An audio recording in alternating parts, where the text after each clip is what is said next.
આપણે બેરોજગારીની સમસ્યા હલ કરવા માટેની રાજ્યની જુદી જુદી યોજનાઓ સમજીશું। ફર્સ્ટ છે કે મહાત્મા ગાંધી રાષ્ટ્રીય ગ્રામીણ બાહેંધરી ધારો, જે આપણે અગાઉના વિડીયોમાં જોઈ ચૂક્યા છીએ।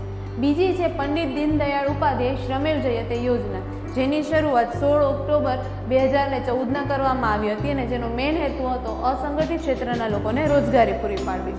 ત્યારબાદ છે દીનદયાળ ઉપાધ્યાય ગ્રામ જ્યોતિ યોજના, જેનો મેઇન પર્પઝ હતો કે ગ્રામીણ ક્ષેત્રમાં વીજળીની સેવા 24x7 એટલે કે 24 કલાક અને અઠવાડિયાના 7 દિવસ પૂરી પાડવામાં આવે। ત્યારબાદ છે દીનદયાળ ઉપાધ્યાય ગ્રામીણ કૌશલ્ય યોજના, જે યોજના 25 સપ્ટેમ્બર અને 2014ના રોજ શરૂ કરવામાં આવી હતી અને તેનો મેઇન હેતુ હતો કે 18 થી 35 વર્ષના યુવાનોને રોજગારી પૂરી પાડવી।